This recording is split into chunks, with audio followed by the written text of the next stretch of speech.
Familia, muy buenas tardes. Qué rico, qué placer volvernos a reunir y más en un día como hoy, donde estamos celebrando, conmemorando ese día hermoso en el que el Señor vino a salvarnos. Quisiera invitarle a que cierre sus ojos por un minuto, oremos y pongamos en las manos de nuestro buen Dios este tiempo. Padre, yo quiero darte gracias de manera especial en esta tarde. Gracias por cuidar de nosotros, por bendecirnos. Ahora, Señor, disponemos nuestro corazón y todo nuestro ser para que tú nos hables de manera personal, de manera directa, como lo haces siempre, Señor. Pero hoy queremos escuchar tu dulce voz, fuerte y clara, hablando a nuestro corazón. Por esta razón, Dios, pongo en tus manos mi vida, mis pensamientos, mis palabras y mi voz. Y te pido, Padre amado, que mis labios no pronuncien una palabra diferente a aquella que viene de ti, que es necesaria y útil para la edificación de esta tu preciosa iglesia. Es para la gloria y honra de tu nombre, Jesús. Y en acción de gracias que oramos. Amén y amén. Muy bien, familia, esta tarde quisiera pedirte el favor de que abras tu Biblia en la carta a los Hebreos y te ubiques en el capítulo número 4. Hebreos, capítulo número 4. Estaba recordando que hace un año, más o menos, días más, días menos, por primera vez celebramos una Semana Santa de manera virtual. Y recuerdo que en ese entonces pensábamos que esa contingencia duraría unos pocos días. Y precisamente fue para esa fecha, para la Semana Santa, que el gobierno nacional tomó la determinación de prorrogar por 2 semanas ese decreto de contingencia. Después de estas, se extendió otras 2 y luego otras 2 y así de 2 en 2 llevamos más de un año con esta medida todavía vigente, al punto de que hoy en muchas ciudades de nuestro país, incluida por supuesto la nuestra, se están llevando a cabo o estamos bajo medidas drásticas como el toque de queda y la ley seca. Pero también en esa revisión de textos y de notas, hace un año recordé también que estábamos clamándole a Dios por una vacuna. Estábamos pidiendo al Señor que los científicos pudieran desarrollar la vacuna que solucionaría el problema. Pero adicionalmente, y lo más importante, fue que coincidimos en que esta pandemia sería la oportunidad para que el mundo entero que se había apartado de Dios lo buscara y por lo tanto recibiera el perdón, la misericordia y la ayuda en momentos de aflicción. Hoy yo quisiera preguntarte un año después, ¿qué has hecho? ¿Qué has hecho para lograr ese objetivo? ¿Qué has hecho para que esto suceda? ¿Has hablado con alguien? ¿Le has hablado a alguien del Señor? ¿Has aprovechado o desperdiciado el tiempo? El día de hoy, como ya lo dije, el mundo cristiano, es decir, todos los que somos seguidores de Cristo, conmemoramos el día en que el Señor lo cambió absolutamente todo y con su muerte nos dio no solo el perdón de nuestros pecados, sino la salvación y la vida eterna. Pero además de eso, nos dio la posibilidad de vivir una nueva vida en esta tierra. Con todos esos pensamientos en su cabecita, quisiera esta tarde que me acompañe y abordemos un tema que considero espectacular. Lea conmigo en Hebreos capítulo 4, los versículos 14 al 16 y entraremos de lleno a la enseñanza el día de hoy. Hebreos capítulo 4, versos 14 al 16, léalo conmigo, aparecerá en pantalla, dice: Por lo tanto, ya que en Jesús, el Hijo de Dios, tenemos un gran sumo sacerdote que ha atravesado los cielos, aferrémonos a la fe que profesamos. Porque no tenemos un sumo sacerdote incapaz de compadecerse de nuestras debilidades, sino uno que ha sido tentado en todo, de la misma manera que nosotros, aunque sin pecado.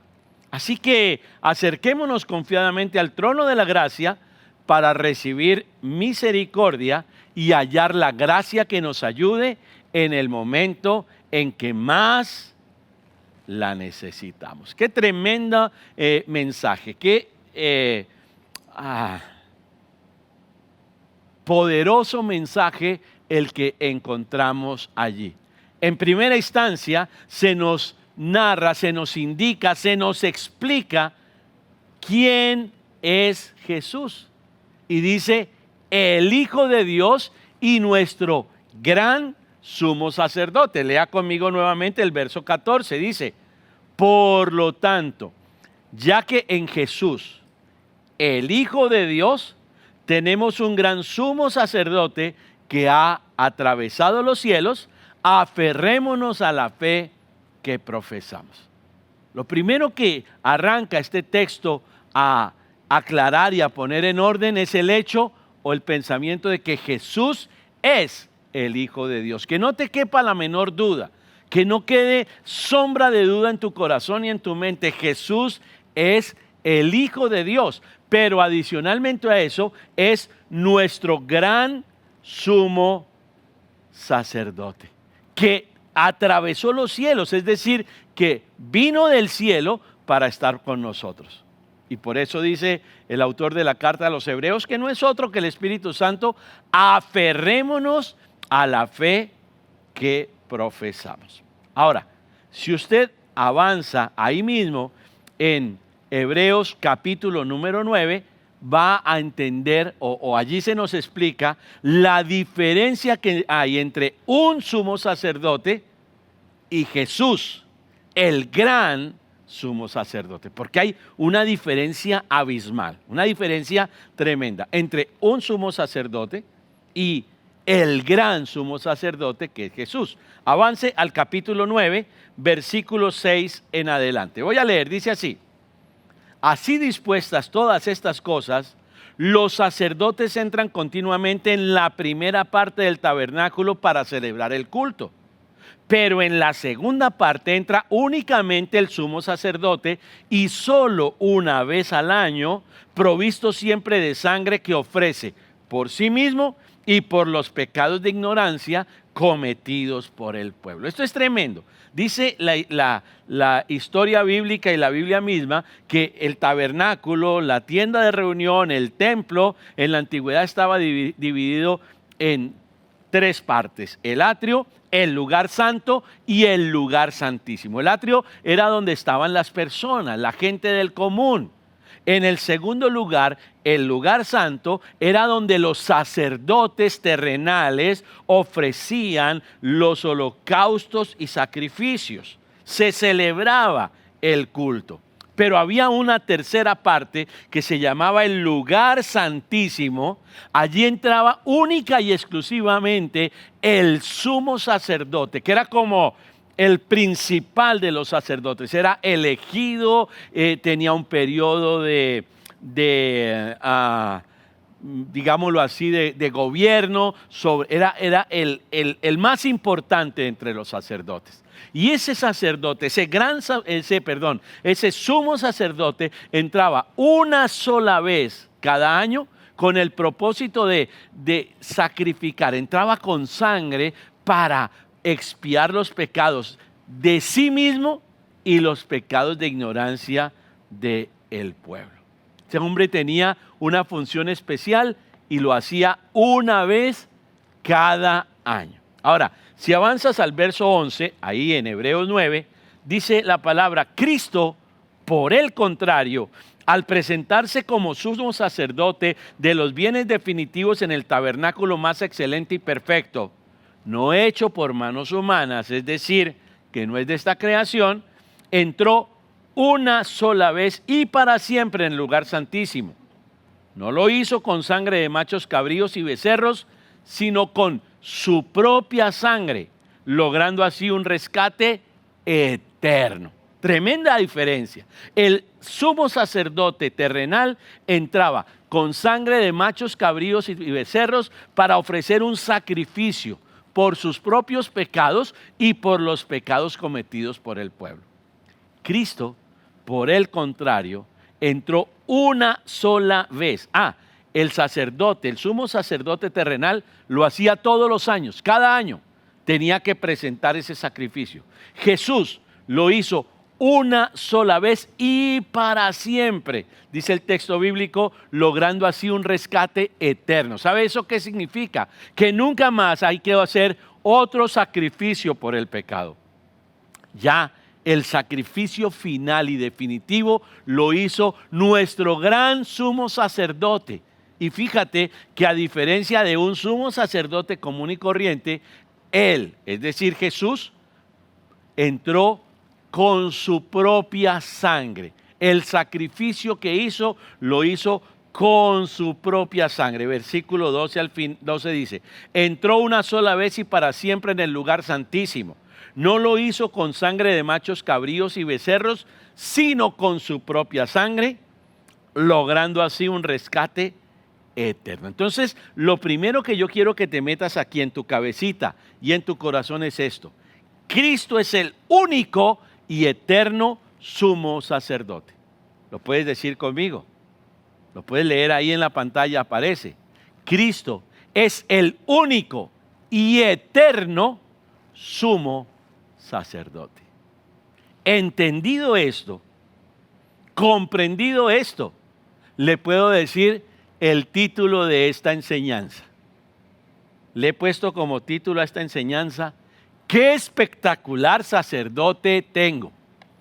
Y no lo podía decir hasta este momento, porque si lo hubiera dicho al principio, pensarían muchos de ustedes que me estaba echando flores a mí.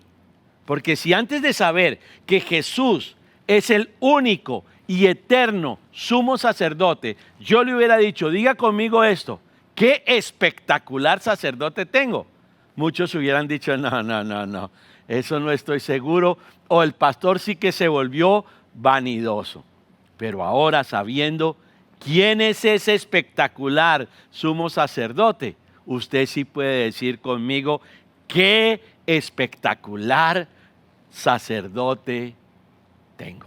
En Casa sobre la Roca hemos dicho desde el comienzo de nuestra historia que el pastor es mi Señor, que el Señor es mi pastor y el pastor no es mi Señor. Usted tiene que tener eso claro. El gran sumo sacerdote, el pastor supremo, es nuestro Señor. Ahora, inicia este texto con el que comenzamos diciendo quién es Jesús y termina este pasaje animándonos a acercarnos confiadamente a ese gran sumo sacerdote. Leo en Hebreos capítulo 4, ahora el versículo 16 dice, así que acerquémonos confiadamente al trono de la gracia para recibir misericordia y hallar la gracia que nos ayude en el momento en que más la necesitamos. ¡Wow! Esto es tremendo, esto es espectacular. Cristo se convierte en nuestro gran sumo sacerdote, en el sacerdote más espectacular que usted y yo podemos tener. Pero además nos dice, acerquémonos confiadamente al trono de su gracia. Allí vamos a encontrar, número 1, misericordia y número 2, la gracia que nos ayude en el momento en que más la necesitamos. ¿Has tenido días en donde nadie te ayuda, en donde parece que todos se olvidaron de ti? Bueno, el domingo pasado hablamos de ese tema y vimos cómo Dios nos envió una espectacular carta de amor. Si no estuviste el domingo, yo te animo para que escuches ese mensaje, porque sin lugar a dudas sé que va a hablar a tu corazón. Pero cuando estás en dificultades, cuando te sientes solo, abandonado, cuando te sientes como el único en el planeta, acércate confiadamente a Dios y en Él hallarás, número 1, misericordia y número 2, la gracia que te ayude en el momento en que más lo necesitas. ¿Sabes que mucha gente nos critica o juzga a las personas porque se acercan a Dios solo cuando lo necesitan. Pero es que Dios dice, acércate confiadamente al trono de la gracia y recibirás la ayuda en el momento en que más la necesites. Entonces, mi amigo, mi amiga, yo te animo a que te acerques confiadamente a ese trono de gracia y ahí vas a encontrar la ayuda en el momento propicio. Ahora, ¿por qué razón habríamos de acercarnos confiadamente a Él? Es la pregunta obvia que sale esta tarde. Pues bien, podemos acercarnos confiadamente a Él simplemente porque, escucha, Él es capaz de compadecerse de nuestras debilidades. Sí, así como lo escuchaste, Él es capaz de compadecerse de todas y cada una de tus debilidades. ¿Por qué? Porque las ha experimentado todas. Incluso Él ha experimentado las mismas tentaciones que tenemos que vivir nosotros. Por esa razón tenemos en Él un gran sumo sacerdote que nos entiende, que nos comprende, que ha vivido en carne propia todas esas experiencias. Acerquémonos confiadamente al trono de la gracia. ¿Por qué? Porque Él conoce nuestras necesidades, Él las sabe y las ha experimentado todas.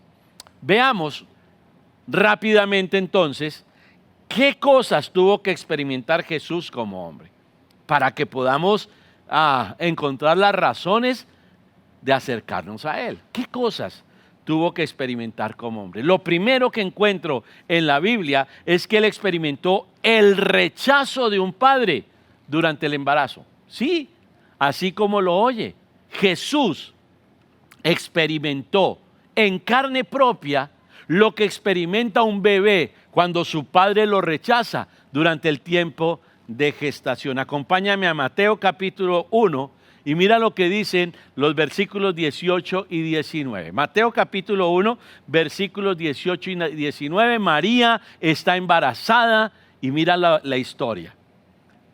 El nacimiento de Jesús el Cristo fue así. Su madre María estaba comprometida para casarse con José, pero antes de unirse a él, resultó que estaba encinta por obra del Espíritu Santo. Verso 19. Como José, su esposo, era un hombre justo y no quería exponerla a vergüenza pública, resolvió divorciarse de ella en secreto. Ojo, aquí habla de José, el esposo. No estaban casados todavía, estaban comprometidos para casarse, pero ya ese compromiso significaba que eran esposos. ¿Qué ocurrió? Que María, antes de casarse con José, resulta en embarazo por la obra del Espíritu Santo. Pero eso no se lo dijeron a José. Y José se enteró, se da cuenta de que su prometida está embarazada, y el hecho de que decida divorciarse de ella en secreto significa que decidió irse en secreto, que nadie supiera. ¿Sabe por qué? Porque José amaba tanto a María que quería protegerla. El divorciarse en secreto significaba abandonarla, y entonces toda la culpa y toda la recriminación y todo lo que el pueblo pudiera pensar recaería sobre él. Este hombre vino, engatusó a la niña, engatusó a la muchachita, la dejó embarazada y se voló. Entonces, eso significaba preservar la vida de María y obviamente del bebé. Si usted sigue leyendo la historia, Dios envía un ángel para contarle a José lo que había pasado, y José entonces recibe a María y al niño. Pero lo primero que pensó fue abandonarlos. Lo primero que pensó fue irse en secreto, porque eso, como ya lo dije, implicaría que la culpa recaería sobre él y no sobre la madre. Lo primero que experimentó Jesús fue el rechazo de un padre durante el embarazo. Después de eso, número 2, tiene que experimentar el nacimiento por parto natural. Todo el sufrimiento del parto, todo el pasar por el conducto vaginal y todo el tema de un parto lo experimentó nuestro Señor Jesucristo. Gálatas capítulo 4, versículo 4 dice: Cuando se cumplió el plazo, Dios envió a su hijo, nacido de una mujer, nacido bajo la ley. Cuando se cumplió, ¿cuál plazo? El plazo establecido por Dios para la llegada del Señor, pero también el plazo del embarazo. Cuando se cumplió el plazo, Dios envió a su hijo, nacido de una mujer. Es decir, que Jesús experimentó en segundo lugar todo el proceso natural del parto. Avancemos un poquito más porque si no, si analizáramos toda la vida de Jesús minuto a minuto, nos tardaríamos hasta el viernes, hasta el domingo de resurrección y no alcanzaríamos a terminar todos los puntos, pero avancemos. Y lo tercero que encuentro que el Señor experimentó fue el menosprecio de sus hermanos. ¡Wow! ¿Has experimentado eso alguna vez? ¿Has experimentado el que tus hermanos piensan que tú no eres lo suficientemente bueno o buena, que tú no eres lo suficientemente capaz, que tú no sirves para nada? Mira lo que le pasó a Jesús. Juan capítulo 7, verso 5, Juan 7, 5, toma esta frase tremenda. Dice, lo cierto es que ni siquiera sus hermanos creían en él. ¡Qué tremendo eso! Los hermanos de Jesús no creían en él y veían las cosas que Jesús hacía. Entonces, número uno, el Señor experimentó el rechazo de un padre durante su embarazo. Segundo, tuvo que experimentar el parto natural. Tercero, el menosprecio de sus hermanos. Seguramente haya personas que hasta este momento no han experimentado ninguna de esas tres situaciones. Pero estoy convencido de que de aquí en adelante sí, todos hemos tenido que pasar o habremos de pasar por ellas. En cuarto lugar, Jesús experimentó la muerte por enfermedad de un amigo. La muerte por enfermedad de un gran amigo. En estos tiempos de pandemia sí que hemos escuchado ese tema. Sí que nos hemos enterado que personas cercanas, amigos, murieron por causa de esta o cualquier otra enfermedad. Si me acompaña a Juan capítulo 11, entre los versículos 31 al 37 encontramos una historia tremenda. ¿Quién experimentó eso? ¿Quién vivió eso? Jesús mismo. Dice, Juan capítulo 11, verso 31. Los judíos que habían estado con María en la casa, dándole el pésame, al ver que se había levantado y había salido deprisa, la siguieron pensando que iba al sepulcro a llorar. Cuando María llegó a donde estaba Jesús y lo vio, se arrojó a sus pies y le dijo, Señor, si hubieras estado aquí, mi hermano no habría muerto. Al ver llorar a María y a los judíos que la habían acompañado, Jesús se turbó y se conmovió profundamente. ¿Dónde lo han puesto?, preguntó. Ven a verlo, Señor, le respondieron. Escucha esto, verso 35. Jesús lloró. Miren cuánto lo quería, dijeron los judíos.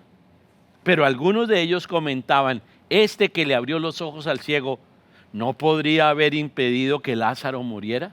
Este relato hace referencia a la muerte de un gran amigo de Jesús llamado Lázaro.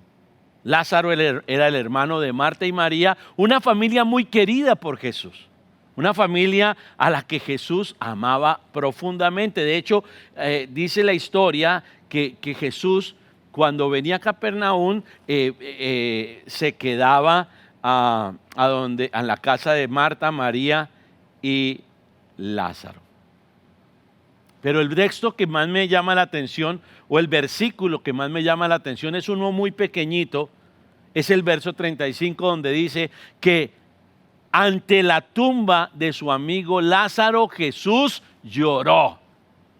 Y la gente que lo vio dice, uy, miren cuánto lo quería. Jesús tuvo que experimentar en carne propia la muerte de un gran amigo. Él sabe lo que se siente, él sabe lo que experimenta alguien que tiene que ir a enterrar o a llorar la muerte de un amigo querido.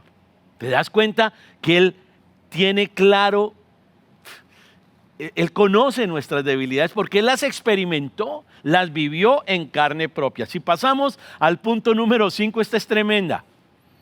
Porque en el punto número 4, Jesús experimenta la muerte por enfermedad de un gran amigo. En el punto número 5, Jesús experimenta la muerte violenta de un familiar. La muerte violenta de un familiar. Si busca el Evangelio de Mateo, y allí nos quedaremos el resto de esta enseñanza, en el capítulo 14, a partir del verso 6, encontramos la muerte, el relato de la muerte de Juan el Bautista. Juan el Bautista y Jesús eran primos. Y mira cómo sucedió esta historia. Mateo capítulo 4, verso 6 dice: en el cumpleaños de Herodes, la hija de Herodías bailó delante de todos. Y tanto le agradó a Herodes que le prometió bajo juramento darle cualquier cosa que le pidiera. Instigada por su madre, le pidió: dame en una bandeja la cabeza de Juan el Bautista. El rey se entristeció, pero a causa de sus juramentos y en atención a los invitados, ordenó que se le concediera la petición y mandó a decapitar a Juan en la cárcel. Llevaron la cabeza en una bandeja y se la dieron a la muchacha, quien se la entregó a su madre. Ahora escucha esto. Luego llegaron los discípulos de Juan, recogieron el cuerpo y le dieron sepultura. Después fueron y avisaron a Jesús. Cuando Jesús recibió la noticia, se retiró solo en una barca a un lugar solitario. ¿Te das cuenta? El primo fue decapitado por un capricho. Ahora, ese capricho de la hija de Herodías tenía una razón de ser. Herodías tenía amoríos con Herodes. Y Juan el Bautista siempre lo recriminaba y siempre les hacía ver las cosas, el pecado que estaban cometiendo. Entonces Herodías, cansada de esta situación, piensa: hay que eliminar a este tipo. Pues bien, en el cumpleaños del rey Herodes, esta mujer pone a su hija a bailar delante de todos los invitados y el rey, wow, complacido con ese baile, le dice: pídeme lo que quieras y te daré hasta la mitad de mi reino. La chica, instigada por su madre, dice el versículo 8, le pidió: dame en una bandeja la cabeza de Juan el Bautista. Y el rey, como lo había dicho públicamente, como se había comprometido públicamente, tuvo que hacer honor a su palabra y mandó a ejecutar a Juan en la cárcel. Dice el relato que los discípulos de Juan recogieron el cuerpo, le dieron cristiana sepultura y fueron a correr o fueron a avisarle a Jesús. Ahora mira cuál fue la reacción de Jesús. Versículo 13, perdón. Cuando Jesús recibió la noticia, se retiró él solo en una barca a un lugar solitario. ¡Wow! Le golpeó la noticia de la ejecución violenta de su primo. Ese no murió por muerte natural ni por una enfermedad. Murió violentamente, decapitado por las autoridades de la época. Y Jesús fue golpeado fuertemente y dice que se retiró solo en una barca a un lugar solitario. Él quería estar solo. Jesús experimentó de eso. ¿Te das cuenta por qué nos podemos acercar confiadamente a Él? Porque Él conoce nuestras debilidades y experimentó todos nuestros sufrimientos. Sigamos. Número 6. ¿Qué más experimentó Jesús? ¿Qué más tuvo que vivir Jesús en esta tierra? La traición de un amigo. ¡Wow! Esto es tremendo. Un amigo lo traicionó. Avance a el capítulo 26 de Mateo. Allí vamos a estar el resto de esta enseñanza. Mateo capítulo 26. Búsquelo, por favor. Mire lo que ocurre en los versículos 47 al 50. Ya estamos en pleno época de la crucifixión. Ya ha pasado el día jueves. Estos acontecimientos que vamos a revisar ahora ocurrieron en un día como hoy, en un viernes. Mateo capítulo 26, verso 47 dice: todavía estaba hablando Jesús cuando llegó Judas, uno de los 12. Lo acompañaba una gran turba armada con espadas y palos, enviada por los jefes de los sacerdotes y los ancianos del pueblo. El traidor les había dado esta contraseña: al que le dé un beso, ese es, arréstenlo. Enseguida Judas se acercó a Jesús y lo saludó. Rabí, le dijo y lo besó. Ahora escucha la respuesta de Jesús, verso 50. Amigo, le replicó Jesús, ¿a qué vienes? Entonces los hombres se acercaron y prendieron a Jesús. ¿Te das cuenta? Uno de sus amigos lo traicionó. Jesús sabe el dolor que se siente cuando uno de tus amigos te traiciona. ¿Por qué? Porque a él, uno de sus amigos, lo traicionó.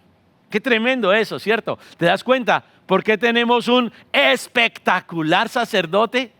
Porque Jesús entiende lo que sufrimos nosotros y se compadece de nuestras debilidades, porque Él las experimentó todas y cada una de ellas. Pasemos a otra, número 7.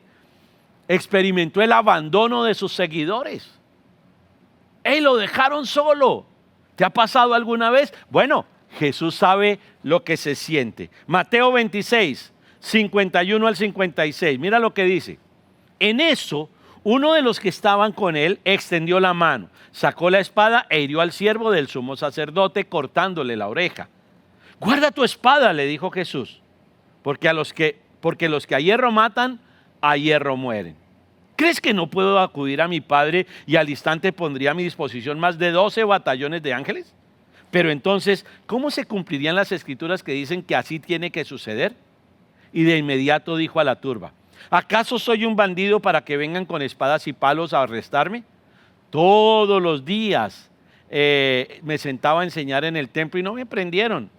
Pero todo esto ha sucedido para que se cumpla lo que escribieron los profetas. Ahora escucha esto. Entonces todos los discípulos lo abandonaron y huyeron. Lo dejaron solo, lo abandonaron y siguieron. ¿Quiénes? Sus discípulos. Los 11 que habían estado con él. Y digo 11 porque aunque eran 12, Judas ya lo había traicionado. Judas ya lo había abandonado. Los otros 11 y los discípulos que estaban con él lo abandonaron y huyeron. Wow.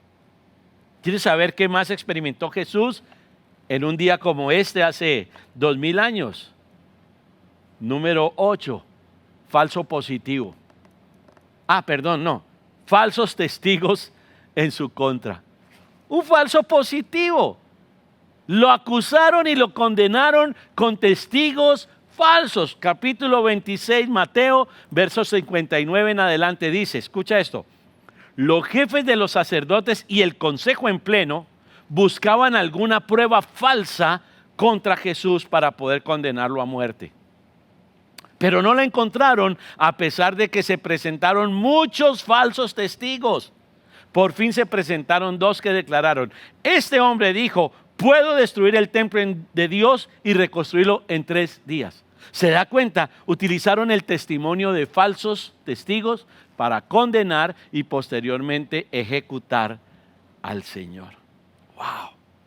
¡Qué vigente es la palabra de Dios! Hay más, todavía tengo más. Número 9. Experimentó la negación de un amigo cercano. Ojo, Judas era un amigo nomás. Pedro, que fue el que lo negó, era un amigo íntimo, un amigo cercano. Mateo capítulo 26, verso 69. Mira lo que dice. Mientras tanto, Pedro estaba sentado afuera en el patio y una criada se le acercó. Tú también estabas con Jesús de Galilea, le dijo. Pero él lo negó delante de todos diciendo, no sé de qué estás hablando. Luego salió a la puerta donde otra criada lo vio y dijo a los que estaban allí, este estaba con Jesús de Nazaret. Él lo volvió a negar jurándoles, a ese hombre ni lo conozco. Poco después se acercaron a Pedro, los que estaban allí le dijeron, seguro que eres uno de ellos, se te nota por el acento. y comenzó a echarse maldiciones y les juró: a ese hombre ni lo conozco. En ese instante cantó un gallo. Entonces Pedro se acordó de lo que Jesús había dicho: antes de que cante el gallo me negarás 3 veces. Y saliendo de allí lloró amargamente. Esto es tremendo. El amigo íntimo. Pedro estaba contado dentro del grupo de amigos cercanos del Señor. Pedro, Juan y Jacobo configuraban un círculo súper íntimo, súper cercano al Señor. Lo vemos caminando con Él, lo vemos en muchas cosas donde no estaban los otros apóstoles. Y ese amigo íntimo, ese amigo cercano, número 1, lo negó. Número 2, juró que no lo conocía. Y número 3, hasta con maldiciones, dijo que no lo conocía. Qué tremendo eso, que un amigo cercano, un amigo íntimo, niegue que te conoce. No eres persona grata. Tal vez por la conveniencia, tal vez porque era peligroso, no sé por qué razón. Pero este amigo cercano negó a Jesús. Y esto se pone mejor todavía. Número 10. Jesús experimentó un complot para matarlo. Escuche, esto no fue algo sencillo. Se confabularon para matarlo. Sigo leyendo ahora en el capítulo 27. Todo esto ocurrió el día viernes. Un viernes como hoy, hace 2000 años. Mateo 27, versículo 15 dice: ahora bien, durante la fiesta, el gobernador acostumbraba a soltar un preso que la gente escogiera. Tenían un preso famoso llamado Barrabás. Así que cuando se reunió la multitud, Pilato, que sabía que le habían entregado a Jesús por envidia, les preguntó: ¿a quién quieren que le suelte? ¿A Barrabás o a Jesús, al que llaman Cristo? Mientras Pilato estaba sentado en el tribunal, su esposa le envió el siguiente recado: no te metas con ese justo, pues por causa de él hoy he sufrido mucho en un sueño. Pero escucha, esto es el tema, verso 20. Pero los jefes de los sacerdotes y los ancianos persuadieron a la multitud a que le pidiera a Pilato soltar a Barrabás y ejecutar a Jesús. Se confabularon, hicieron un complot los sacerdotes y los ancianos y convencieron a la gente de exigir la libertad para Barrabás y la condena para Jesús. Escucha esto. Pilato vuelve y pregunta: ¿a cuál de los dos? Verso 21. ¿A cuál de los dos quieren que le suelte? A Barrabás. ¿Y qué voy a hacer con Jesús, al que llaman el Cristo? Crucifícalo, respondieron todos. Wow. Y lo piden una y otra vez. Y me sorprende que la misma gente que el viernes estaba gritando: crucifíquenlo, y que incluso dijo: que su sangre caiga sobre nuestra cabeza, el domingo anterior lo estaban aclamando, lo estaban recibiendo como se recibe a un rey. ¿Has sentido que te han confabulado para hacerte daño? ¿Has experimentado que personas se unen para hacerte el mal? Jesús sufrió lo mismo. Jesús experimentó en carne propia un complot para matarlo. A ti, a mí, tal vez nadie se confabule para matarnos, pero sí para hacernos daño o para sacarnos del parche. A Jesús lo hicieron, o con Jesús lo hicieron, para matarlo. Ya vamos terminando. Número 11. Y esta sí que es tremenda porque la encuentro vigente. Jesús experimentó en carne propia la violencia por parte de las autoridades. Así como lo oyes, la violencia, el uso desmedido de la fuerza por parte de las autoridades, lo experimentó Jesús en carne propia. Siga leyendo. Mateo 27, versículo 27 dice: los soldados del gobernador llevaron a Jesús al palacio y reunieron a toda la tropa alrededor de él. Le quitaron la ropa y le pusieron un manto de color escarlata. Luego trenzaron una corona de espinas y se la colocaron en la cabeza, y en la mano derecha le pusieron una caña. Arrodillándose delante de él, se burlaban diciendo: «Salve, Rey de los judíos». Y le escupían y con la caña le golpeaban la cabeza. Después de burlarse de él, le quitaron el manto, le pusieron su propia ropa y se lo llevaron para crucificarlo. Eso sin contar los latigazos que después le dieron. Jesús experimentó en carne propia el uso excesivo de la fuerza por parte de las autoridades de su época. No necesita explicación este punto. Pasemos al punto 12. ¿Qué más experimentó Jesús? La burla de sus detractores.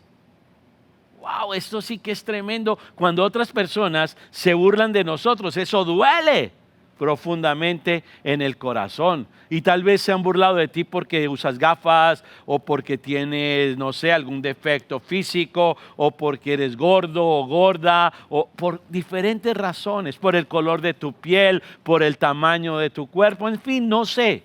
Mira lo que ocurrió con Jesús. Mateo 27, del 39 al 41, dice: los que pasaban meneaban la cabeza y blasfemaban contra él. Tú que destruyes el templo y en 3 días lo reconstruyes, sálvate a ti mismo. Si eres el Hijo de Dios, baja de la cruz. Ahora escucha, verso 41. De la misma manera se burlaban de él los jefes de los sacerdotes junto con los maestros de la ley y los ancianos.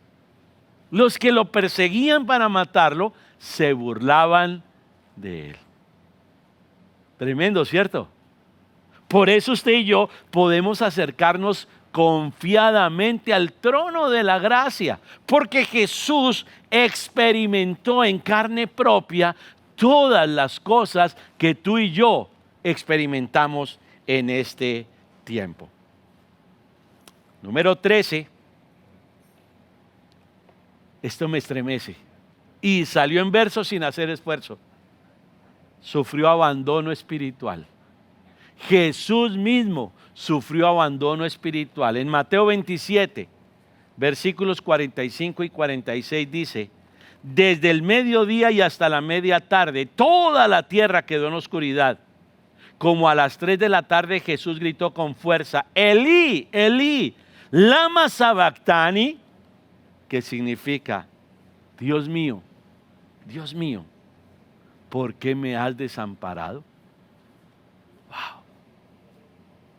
Me estremece saber que Jesús pasó por todas las cosas que tú y yo podemos estar o habremos experimentado.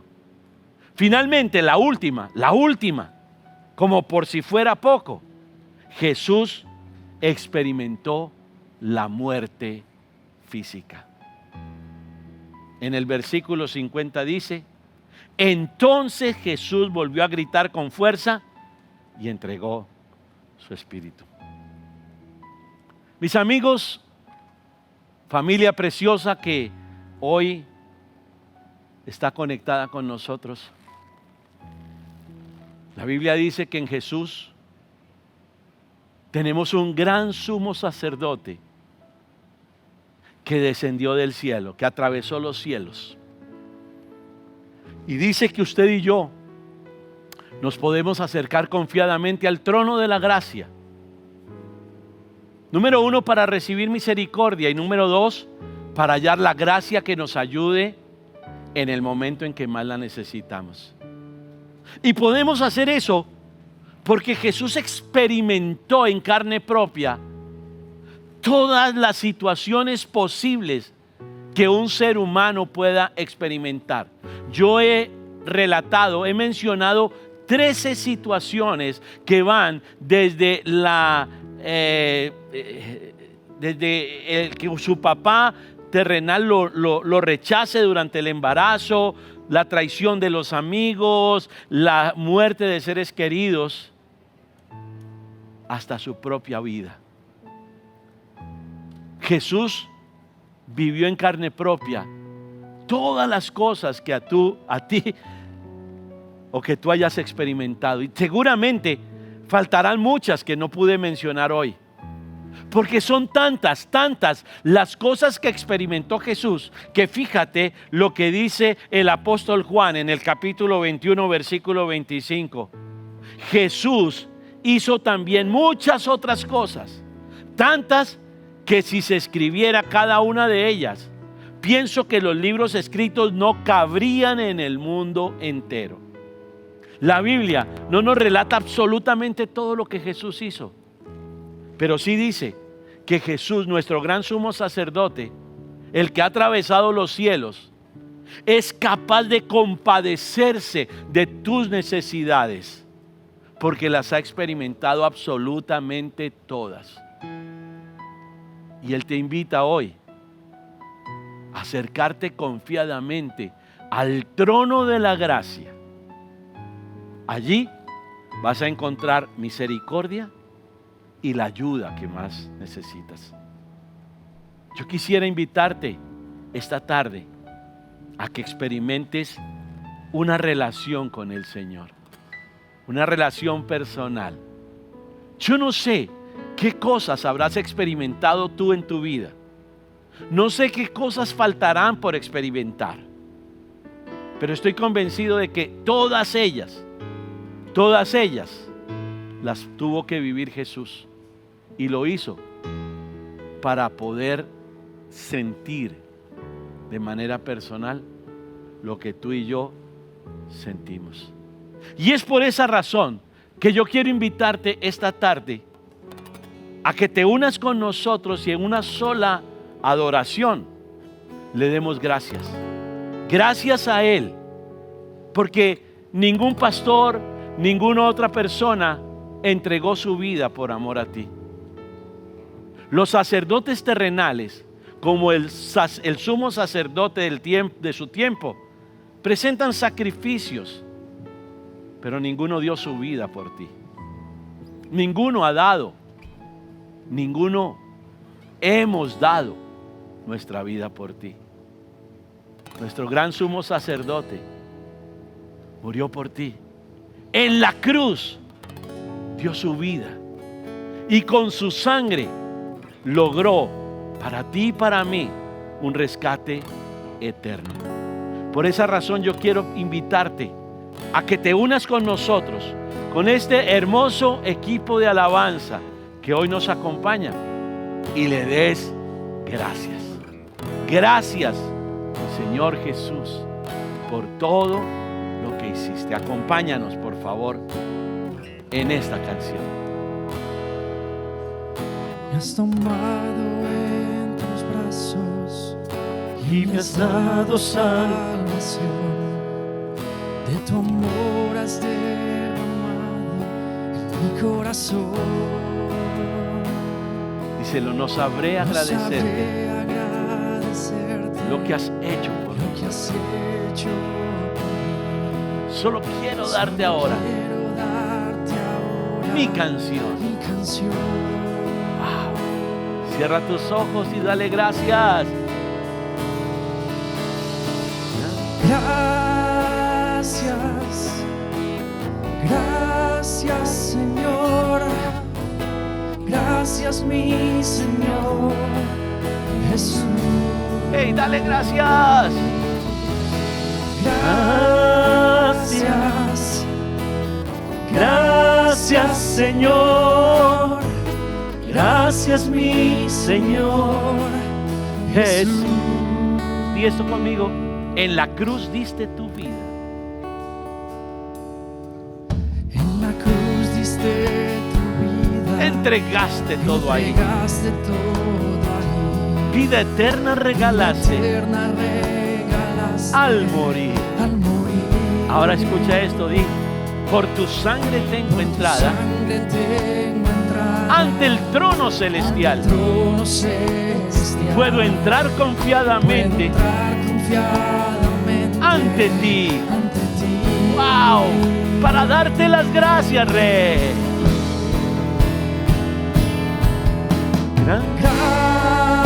Gracias,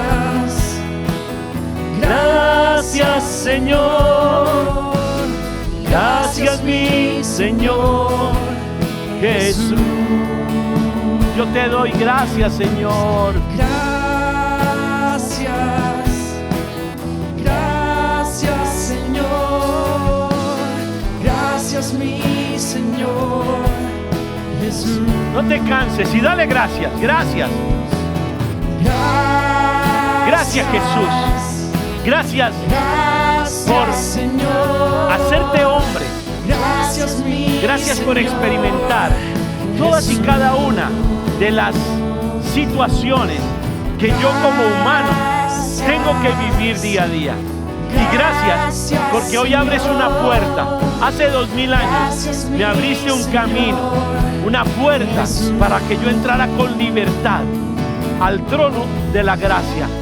Y allí hallaría misericordia y encontraría la gracia que me ayude en el momento en que más la necesito. Esta tarde, Señor, yo quiero darte gracias por hacer eso.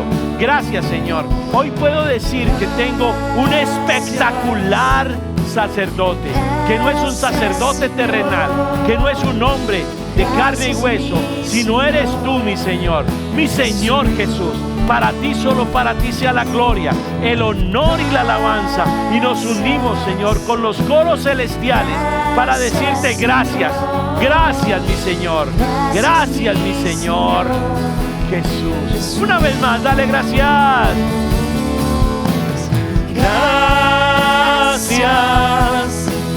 Gracias, Señor. Gracias, mi Señor Jesús. Y la última, dile. Gracias. Gracias, Señor. Gracias, mi Señor Jesús. Gracias, Señor. Gracias por lo que hiciste hoy. Hoy entendemos, Señor, lo que hiciste en esa cruz por nosotros. Y no solamente en la cruz, sino durante todo ese tiempo. Durante tus 30 años de vida terrenal. Durante tus 33 años de ministerio. Gracias. Porque no desaprovechaste un solo instante. Y cada minuto, cada etapa de tu vida como hombre, la viviste de la misma manera que nosotros. Y por eso hoy podemos entrar confiadamente a tu trono. Hoy podemos descargar nuestras tristezas y aflicciones y clavarlas en la cruz, porque allí las clavaste tú y resucitaste para darnos una nueva oportunidad, una nueva vida. Nosotros podemos despojarnos del lastre que nos estorba y en especial del pecado, para vivir la vida conforme a lo que tú has establecido. Una vez más, mi Señor, te damos a ti la gloria, el honor y la alabanza. Es bajo la guía de tu Espíritu Santo y en tu precioso nombre, Jesús, que oramos. Amén, amén y amén. Familia, qué tiempo lindo, qué rico saber lo que el Señor hizo por nosotros, pero enterarnos de que tenemos la puerta abierta para ir al trono de la gracia, y allí vamos a encontrar misericordia y ayuda en el momento en que más la necesitamos. Estoy convencido de que hoy en esta transmisión se han conectado personas que nunca antes habían escuchado un mensaje cristiano o se habían conectado con un servicio de Semana Santa cristiana. Quiero decirte que si esta es tu situación, que si ese es tu caso, para nosotros es un honor y un privilegio que te hayas conectado a esta transmisión. Solo que debo decirte algo: conectarte con una transmisión no te hace hijo de Dios. La única forma en la que llegamos a ser hijos de Dios es al creer en Jesús y reconocerlo como nuestro Señor y Salvador personal. El apóstol Juan en su Evangelio, en el capítulo 1, verso 12, dice: a los que lo recibieron, a los que creen en su nombre, se les dio el derecho de ser hijos de Dios. Los que reconocieron ¿a quién? Los que recibieron ¿a quién? Los que recibieron a Jesús como su Señor y Salvador personal.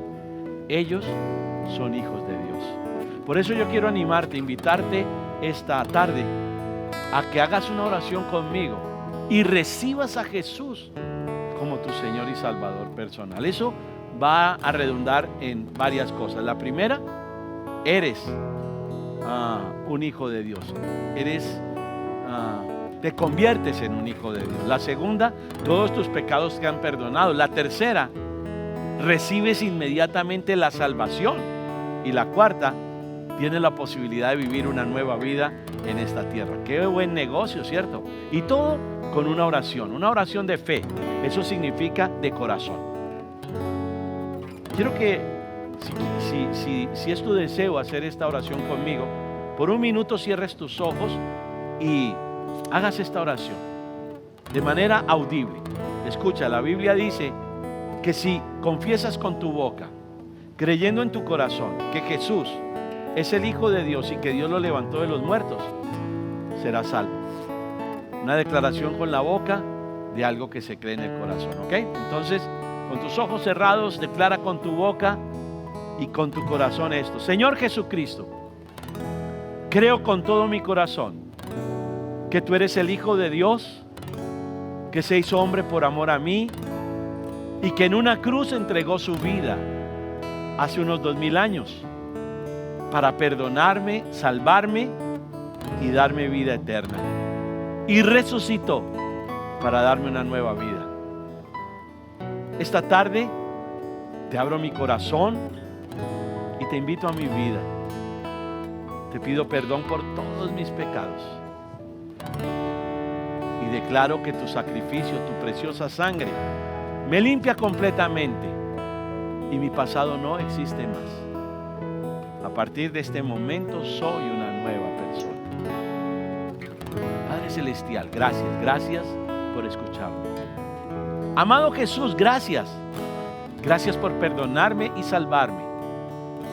Espíritu Santo, dame todo el poder de Dios y ayúdame a ser la persona que Dios quiere que yo sea. En tu santo nombre, Jesús, y en acción de gracias oramos. Amén, amén y amén. Mis amigos, la Biblia declara que si ustedes hicieron esa oración hoy de todo corazón, han nacido de nuevo. Por eso, bienvenidos a la familia de Dios. Bienvenidos a tu casa. Queremos saludarte, queremos conocer, queremos saber de ti. En la pantalla de tu ordenador aparecerá un correo electrónico o un número de WhatsApp. Por favor, comunícate con nosotros a través de cualquiera de esos dos medios y a vuelta de correo te enviaremos una información sobre la iglesia, los primeros pasos en la vida cristiana y bueno, te daremos por ahora la bienvenida virtual a esta tu iglesia, tu casa. Nos encantará, ya lo digo una vez más, tener noticias tuyas. Si tienes alguna petición de oración, igualmente escríbenos por ese correo y acá dispondremos de todo un ejército para orar por ti. Qué placer, qué privilegio haber estado contigo y haberte podido dar la bienvenida esta tarde. A todos los que semana tras semana nos apoyan con sus diezmos y ofrendas, con la prueba reina de nuestra fe en Jesús, en Dios, mil gracias. Que Dios los bendiga. Que el Señor, como solo Él lo sabe hacer, siga multiplicando lo que ustedes dan. Les retribuya al 100 por 1 todo aquello que ustedes dan para el sostenimiento de la obra. Ahí en la pantalla aparecen los diferentes medios por los cuales ustedes pueden dar su diezmo, su ofrenda. No para la iglesia, para el Señor. Que Dios te bendiga, que Dios te multiplique y te devuelva muchísimo más como Él lo sabe hacer. Qué placer haber estado con ustedes. Este día es un día muy especial para nosotros. Esperamos que lo hayan sido también para ustedes. No olviden que el próximo domingo nos conectaremos vía YouTube por el canal de Casa Roca Bogotá. Casa Roca Bogotá será la encargada de hacernos conocer o recordar los beneficios de la resurrección, porque el Señor no se quedó en una cruz. ¡Wow! ¡Qué lindo estudiar lo que aconteció en la cruz! Pero lo más importante es estudiar lo que sucedió al tercer día. Jesús resucitó. Entonces no te olvides, te esperamos a través del canal de Casa Roca Bogotá, YouTube Casa Roca Bogotá, para esta transmisión global. Un placer, un abrazo. Perdón, como el próximo domingo no estaremos juntos, debo recordarte que el siguiente sábado, es decir, el sábado 10 de abril, será nuestro ayuno general. Este mes corresponde a ayuno global, pero hay una noticia o una cosa espectacular para nosotros, y es que será transmitido desde nuestra sede. Será emitido y transmitido desde Casa sobre la Roca, Medellín, para todas las 33 iglesias que formamos la Casa sobre la Roca. Te esperamos a partir de las 9 de la mañana, igual por el canal de Casa Roca Bogotá. Entonces, un placer, de verdad. Los amamos con todo nuestro corazón. Sigan orando para que muy pronto podamos abrir las puertas de nuestra instalación. Un abrazo espectacular, que tengan un resto de día, wow, maravilloso, y disfruten en familia, porque este tiempo es para disfrutarlo en familia. Nos vemos el domingo. Chao, chao, chao. Pescado.